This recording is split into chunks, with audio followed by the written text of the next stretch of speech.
Hello friends, আজকে আমি বানাবো একটা নতুন আচার। একবার বাড়িতে ট্রাই করে দেখো। এখানে আমি নিয়েছি কাঁচা লঙ্কা, গোটা পেঁয়াজ কাটা, গোটা রসুন, টমেটো কুচি আর তেঁতুল। তোমরা তোমাদের ঝালটা পরিমাণ মতো দিতে পারো। এবার এগুলোকে আমি সব ভালো করে কেটে নিয়েছি। এগুলোকে আমি এবার একটা তাওয়ার মধ্যে ফ্রাই করব। তো চলো, এখানে আমি একটা তাওয়া বসিয়ে দিয়েছি। তোমরা কড়াইতেও বানাতে পারো, আমার এটাই সুবিধা মনে হয়, সেই জন্য আমি তাওয়াটা নিয়েছি। তো এবারে এই তাওয়াটা আমি গরম হতে দিয়ে দিয়েছি। তাওয়াটা গরম হয়ে গেছে, আমি এর মধ্যে দিয়ে দেবো এবারে পরিমাণ মতো সাদা তেল। তোমরা চাইলে সর্ষের তেলও ব্যবহার করতে পারো, আমার কাছে এখন সর্ষের তেলটা অ্যাভেলেবেল নেই। তো তেলটা একটু গরম হতে দেবো।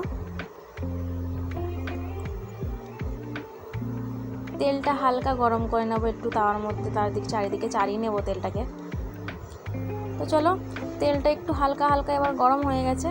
এবার আমি এর মধ্যে দিয়ে দেব গোটা জিরে। গোটা জিরেটাকেও একটু আমি হালকা গরম করে নেব। দেখো, গোটা জিরেটা হালকা গরম হয়ে গেছে। এর মধ্যে এবার দেবো হলুদ। হলুদটাকে একটু ছড়িয়ে নেবো চারিদিকে। তারপর আমি এই তাওয়ার মধ্যে দিয়ে দেব কেটে রাখা আদা, পেঁয়াজ, লঙ্কা, টমেটো, গোটা রসুন আর তেঁতুলটা একসাথে ভালো করে মিশিয়ে নেব। দেখো, মেশানো হয়ে গেছে।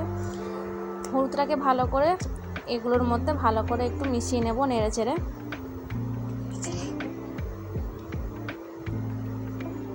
এটাকে খুব বেশি ভাজার দরকার নেই, হালকা করে ভাজলেই হবে। তো দেখো, আমি ভালো করে এটাকে মিশিয়ে নিচ্ছি। একটু হালকা ভাজা ভাজা হয়ে গেলেই হবে, একটু হালকা কাঁচা গন্ধটা চলে গেলেই হবে। বেশি ভাজার দরকার নেই, এগুলো বেশি ভাজলে খেতে ভালো লাগে না, টেস্টটা চলে যায়। তো দেখো, ভাজা হচ্ছে।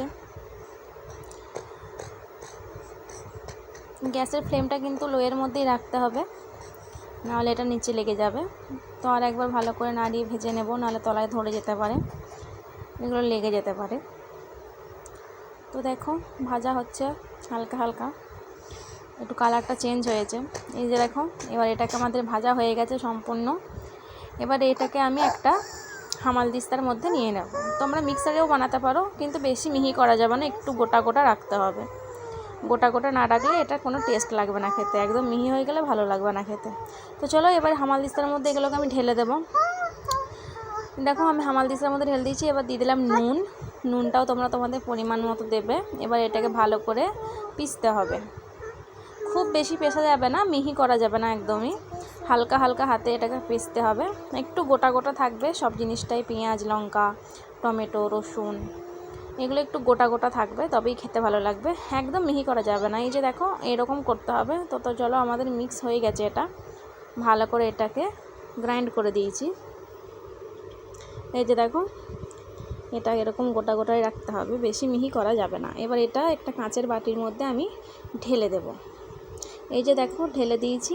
এবারে তোমরা এটাকে গরম গরম ভাতের সাথে খেয়ে দেখো, আমি বলছি খুব সুন্দর লাগবে। তোমরা একবার বানিয়ে ট্রাই করে দেখো, তোমাদের কেমন লাগলো আমাকে জানিও। তবে এই রেসিপিটা কিন্তু অসাধারণ, তোমরাও একবার বানিয়ে দেখো বাড়িতে।